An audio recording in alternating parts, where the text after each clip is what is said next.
예, 여러분 안녕하십니까? 본격 밀리터리 팟캐스트 밀떡 진행하는 고현준입니다. 반갑습니다. 안녕하세요. 국방정론 박찬준입니다. 안녕하세요. 놀러온 정명섭 작가입니다. 자, 오늘 저희가 나눠볼 이야기는 기갑입니다. 기갑. 아, 네. 네. 기갑을 한마디로 좀 정의하면 뭐예요? 그러니까 무시무시하죠. 무시무시하다. 보병 입장에서는 제가 저 22사단에 복무할 때 훈련 뛸 때 전차 부대가 지원을 온 적이 있거든요. M48. 네.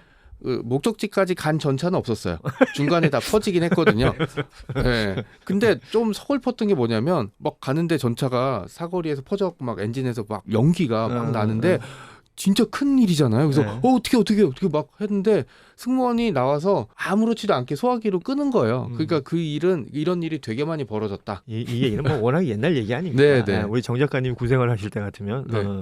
네. 근데도 그 쇳덩이를 실제로 보니까 그 위압감이 뭐 어마하잖아요. 그러니까 영화에서는 그냥 가볍게 올라가서 해치 열고 했는데 이제 술탄 던지고 막 이렇게 뛰어내리고 이랬는데 너무 높아 보이더라고요. 그리고 그 전차가 한번 훈련할 때 막 참호에 이렇게 산계에 있는데 그 전차가 와서 실제 전차포 사격을 한 적이 있거든요. 옆에서 뭐 다 야속된 거죠. 진짜로 엎드려 있었는데 몸이 살짝 뜨는 것 같았어요. 아니, 지구가 꿍꿍하지 뭐 지구가. 네, 그럼요. 그러니까 아무리 낡은 전차라고 뭐 가다가 퍼지고 이래도 보병이 딱 봤을 때는 좀 무시무시하죠. 네. 그 우리 박찬준 의원은 이제 기갑을 한마디로 정의하자면 뭐라고 얘기할 수 있을까요? 지상의 왕자 전차를 굴리는 전력. 뭐 이렇게 표현할 수 있겠네요. 맞습니다. 네. 나는야 지상의 왕자. 죄송합니다. 네, 살짝 좀. 뭐 어때? 뭐 어때? 밀떡 보시면서 한 번씩 웃기도 하고 그러셔야 되는 거 아닙니까? 아니 그리고 이걸 보고 좋아하셔서 구독과 좋아요를 하실 수도 있잖아요. 네, 눌러요. 혹시 구취 안 됩니다. 네, 구독 취소 그렇죠. 안 돼요. 구독 취소하시면 큰일 납니다. 네. 자, 우리나라 기갑 전력에 대한 이야기를 해볼 텐데 현재 대한민국 기갑 전력은 어느 정도 수준이라고 말할 수 있을까요? 엄청난 수준이죠. 엄청난 수준이다. 지금 3세대 이상의 전차를 서방권에서는 가장 많이 보유하고 있는 국가 중에 하나입니다. 그렇죠. 뭐 굳이 순위를 매기자면 뭐 수량으로 매기자면 뭐 2위 수준 정도 되는 수량으로도 네. 그런 전차 전력인데 제가 여기서 강조드리고 싶은 거는 많은 분들이 지금 정 작가님 포함해서 많은 분들이 M48 떠올리시잖아요. 그러니까 우리 뭐냐 탱크. 네. M48 시리즈가 아직도 전방에 있다라고 그렇죠. 생각을 네. 하셔요. 예. 근데 이게 상당히 오래됐거든요. M48이 사라진 지가. 우리 정 작가님 군생활 할 때 이야기. 지난 세기였죠. 네. 20세기 얘기죠. 네. 그렇죠. 그러니까 이제 많은 분들이 전차가 갑자기 그런 굴리던 게 그 기종이 사라진다? 이게 있을 수가 없고 계속 그런 상태에서만 생각하시니까 이런 질문들을 많이 하시죠. 예. 동부전선은 아직도 M48이 굴러다니고 그러니까 굉장히 전차 전력이 좀 불안하지 않느냐. 그리고 뭐 105mm면 충분하냐. 120mm로 업건해야 되지 않느냐. K1도 이런 이야기도 많이 하시는데 국방개혁을 통해서 정말 많은 분야가 변화가 있었는데 그거를 하나하나 그때그때마다 소개해드리고 싶었으나 나중에 종합적으로 한번 이야기해드리고 싶다 해서 이번 기회에 한번 이야기를 좀 드려볼게요. 우선 우리나라의 전차 대대, 그러니까 많은 언론에서는 무슨 뭐 기보사단이 몇 개고 뭐 이런 식의 표현하는데 그거보다는 현실적으로 말씀드리는 게 이게 제일 좋을 것 같아요. 전차 대대가 우리나라엔 총 몇 개가 운영되고 있느냐. 대대가 전차 대대가 무려 49개가 운영되고 있습니다. 49개 전차대대가 있다. 네, 49개 전차대대가 있는데 이 중에 대대가 49개. 네, 대단한 거예요. 수량 면에서도 대단한 뿐만 아니라 계속 운영된다. 현실적으로 운영된다. 그냥 페이퍼상에 있는 전차대대가 아니라 계속 굴리면서 훈련한다는 얘기예요. 그러니까 49개 전차대대가 다 살아있는 생명체다라는 그렇죠. 거죠. 이게 사실은 49개 전차대대라고 하지만 그럴 경우 있잖아요. 이제 서류상에만 존재하고 많은 국가가 그러죠. 네.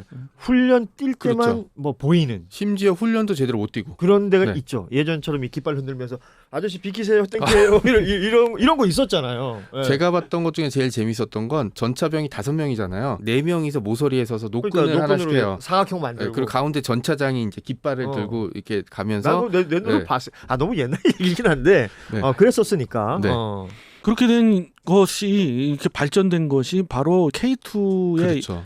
계속되는 양산이 있어 왔기 때문에 그래요. 1, 2차의 양산이 있어 왔기 때문에 밀어내기를 하면서 전방의 M48은 딱 한 개의 전차대대만 지금 현재 운영되고 있는데 그 전차대대가 소속된 사단은 2025년을 기점으로는 이제 해체가 됩니다. 그러면서 전차대대도 해체가 되거든요. 그럼 M48이 사라지는 겁니까? 이제 완전 사라지는 거죠. 그리고 M48은 지금 현재로서는 나머지 5개 대대가 동원사단에 있는 전차대대가 운영되고 있어요. 그러니까 전차병으로서 근무를 하시고 이제 예비역으로 전환되셔서 동원훈련을 가셨을 때 그 동원사단의 예하에 있는 전차대에서 M48을 굴리면서 훈련을 하시는 거예요. 그 기에 사용되는 것이 M48A5 계열 전차들이고요. 예. 나머지는 전부 K1 계열 전차입니다. 예. 그래서 동부전선에 지금 M48이 돌아다닌다? 없어요. 그림자도 찾아볼 수가 그런 없습니다. 얘기하고 돌아다닌다면 그 사람은 진짜 전혀 모르는 사람이에요. 네. 괜히 그 뇌피셜이다 그거는. 그렇죠. 네. 이렇게 한마디로 말씀드릴 수가 있고 제가 폴란드에 K2 전차를 수출할 때 밀떡에서 이랬습니다. 조금 아쉬운 게 있다. 우리는 방산 물론 중요하다. 그리고 폴란드의 거점을 확보해서 유럽의 K2 흑표를 진출시키는 것도 물론 굉장히 국가적으로 중요하다. 하지만 저 입장에선 가장 중요한 건 국방이다. 그렇죠. 대한민국 국방이 우선이다.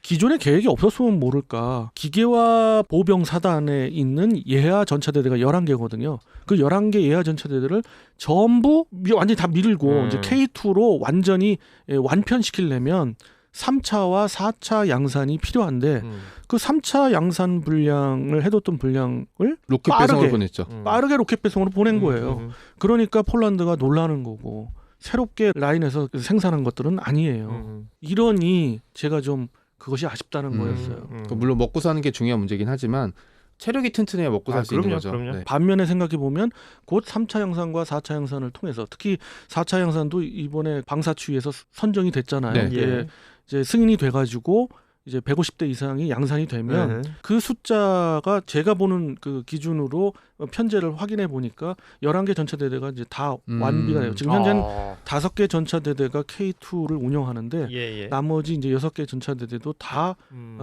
K2로 바뀌는 거죠. 근데 방심하시면 안 돼요. 이번에 폴란드로 밀어냈잖아요. 다음에 또 누가 산다고 하면 이것도 밀어낼 수 있죠. 그것은 안 됩니다. 그게 결과적으로 이제 국방 철학이겠죠. 그렇죠. 네. 그리고 거기에 대한 대안은 현대로템에서 라인을 증설하기로 했어요. 그죠. 때문에 만약에 수출 물량이 있으면은 거기에 또 대비할 수가 있다.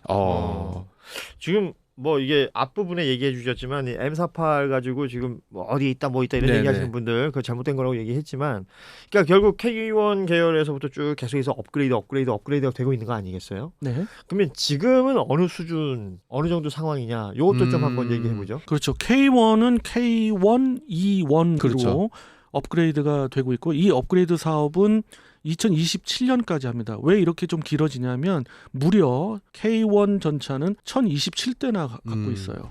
그렇기 때문에 많다. 지금 절반을 넘어갔거든요. 그래서 K1, E1으로 이미 절반 이상 업그레이드가 됐고 나머지까지 창정비 주기가 돌아왔을 때 업그레이드를 하거든요. 그래서 완비가 되는 게 2027년이고 그 업그레이드라는 건 어떤 업그레이드예요? 방어력도 업그레이드하고 안에 있는 전자장비도 업그레이드하고 사통 장비들 업그레이드합니다. 뭐 에어컨 이야기도 그렇죠. 나오고 그러는데 한마디로 얘기하면은 3세대에서 3.5세대로 업그레이드 한다고 보시면 돼요. 그러나 이제 미흡한 점이 좀 있어요. 그렇죠. 그래서 그런 것들은 다음 창정비가 돌아올 때 또 업그레이드를 하거든요. 숙제가 되는 거겠죠. 그래서 그거는 K1, E2라고 그렇죠. 명명을 해서 2027년 이후에는 또 돌아오는 27년 이후에 그 이전에 이제 시작을 한다고 합니다. 제가 알기로는 2025년으로 알고 있는데 그 즈음부터 다시 E2로 이제 업그레이드를 하게 돼요.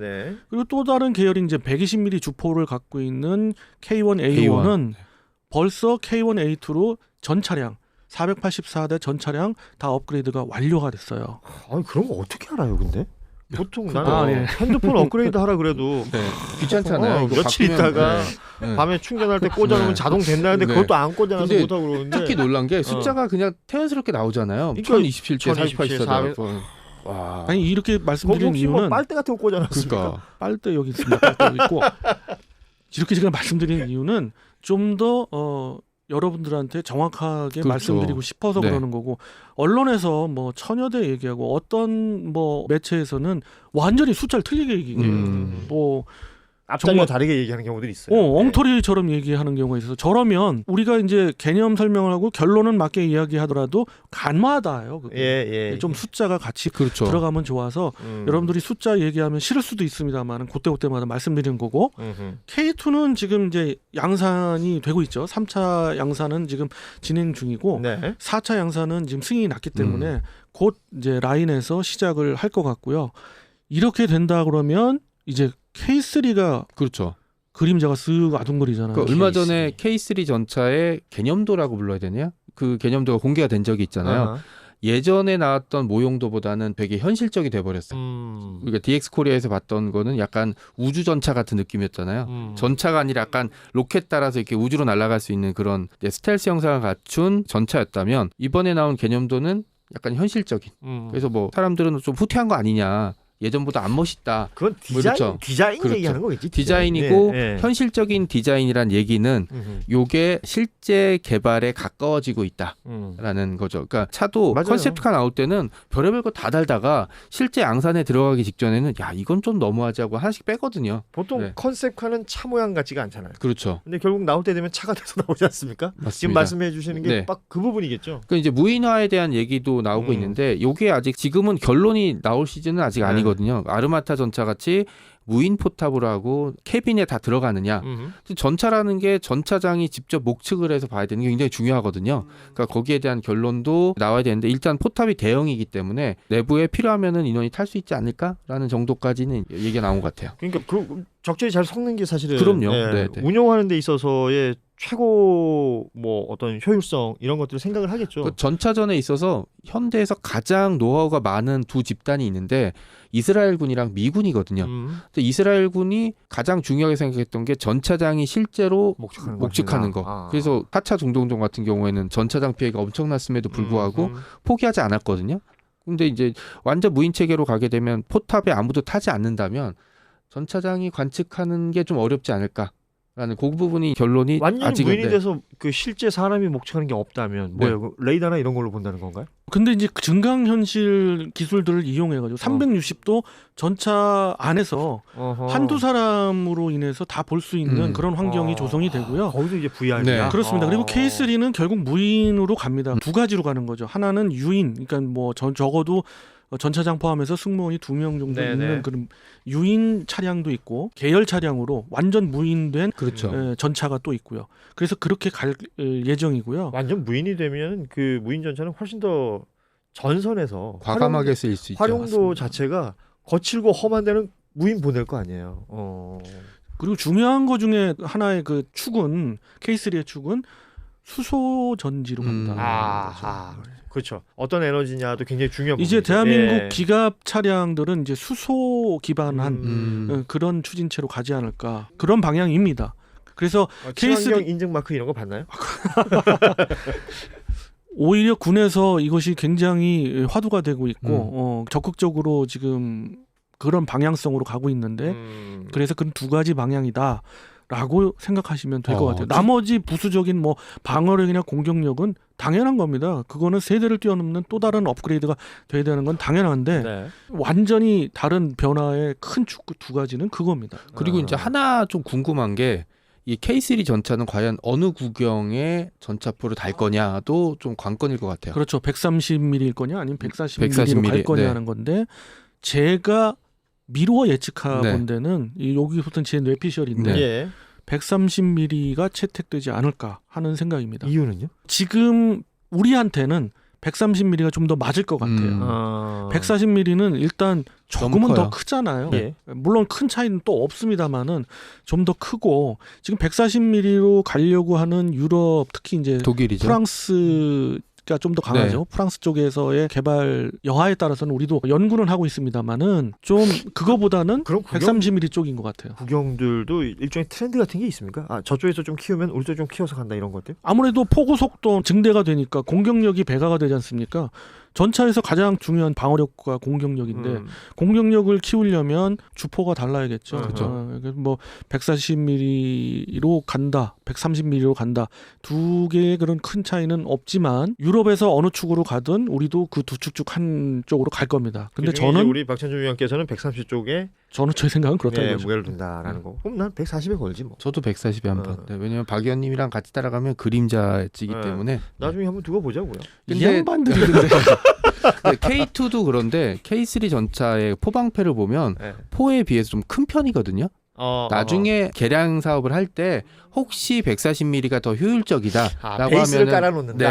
네, K2 전차도 포방패를 보면 조금 커요. 네, 네. 그러니까 그게 나중에 혹시 교체를 하게 될 때 이제 바꿀 수 있다. 왜냐하면 지금 105mm 있고 120mm 있잖아요. 예. 나중에 또 130mm까지 하면 이제 탄종이 3개나 되기 때문에 하나는 정리해야 될 가능성이 있거나 아니면 통일해야 될 가능성이 나중에 발생할 수 있거든요. 105mm가 좀 줄어들겠죠. 그러겠죠. 네, 네, 줄어드는데 105mm라 하더라도 사실 105mm가 계속 그러니까 K1 계열 전차들을 우리가 주력으로 두고 있는 이유는 중국 인민해방군의 주력 전차와 북한 인민군의 주력 전차는 물론이고요. 예. 전부 대응이 가능하고 그냥 초전 박살을 낼 수 있는 수준의 그런 105mm 포탄들이기 때문에 우리가 많이 갖고 있는 거고 운영하는데 결국은 역시 밀리겠죠. 아무래도 130mm나 140mm에 그건 또 사실은 시대가 변하는 것이기도 하잖아요. 그렇죠. 예. 네. 그리고 현재 K1 전차 상으로는 포탑이 좀 작기 때문에 120mm를 업건하는 게 하려면 포탑 자체를 바꿔야 돼 버리거든요. 설계를 많이 해야 되기 때문에 그게 이제 K1 A1이잖아요. 그러니까 K1 전차 계열을 전부 다 바꿀 수는 없는 거니까 차차 이제 밀어내면서 K2와 K3가 배치되고 K1 A1이나 K1 A2가 이렇게 자리 잡으면 이제 K1은 서서히 이제 밀려나겠죠. 네. 결과적으로 보면 이제 기갑 얘기할 때 동시에 얘기하는 게 이렇게 육군의 항공전력 네. 하고는 이게 어찌 보면 동전의 양면 같기도 하잖아요. 맞는 말씀입니다. 예. 동전의 양면이죠. 그래서 육군의 항공전력을 키우게 되면은 기갑 전력을 조금 줄일 수밖에 없죠. 수밖에 네. 없고. 물론 둘 다 하는 천조국 같은 그런 그러려면 국가라면 뭐 이제 좋지만 우리가 어디서 뭐 금광을 캐거나 뭐 이런 것 좀. 석유가 이게 터지거나. 예. 네. 근데 이걸 어떻게 좀 최적의 조합을 만들어 보자면 뭐 좀 짧게 뭐 정리해자면 어떨까요? 저는 육군 항공 쪽에 좀 더 음. 투자를 하고 저 싶은 역시. 생각입니다. 그래요. 그런데 그럼에도 불구하고 AH-64E의 이제 V6 버전 도입이 좀 늦춰지고 있어요. 예. 그런 측면에서 반대급부로 K2의 4차 양산이 승인된 거다. 저는 그렇게 봅니다. 예. 역시 비슷한 생각이신가요? 현대 전차전과 현대 전장을 생각하게 되면 전차끼리 붙는 경우는 이제 거의 없고요. 하나는 이제 하나는 위에서 거죠. 있어야 되는데 대한민국 한반도의 지형 특성이나 북한의 전력이라든지 기타 등등을 감안하게 되면 육군 항공 역시 굉장히 중요하죠. 네. 그렇군요. 오늘은 이쯤에서 마무리하도록 하겠습니다. 기갑에 대한 이야기를 좀 해봤는데 지금 현재 우리나라 기갑 전력 그리고 앞으로 어찌 됐건 이제 방향성은 어느 정도 보이는 거기 때문에 이 관련된 이야기를 나눠봤습니다. 다음 이 시간에 또 기갑을 이야기할 때가 있을지 모르겠는데 그때는 M48 얘기를 안 하도록 하겠습니다. 오늘 여기서 인사드리죠. 여러분 고맙습니다. 안녕. 안녕히 계세요.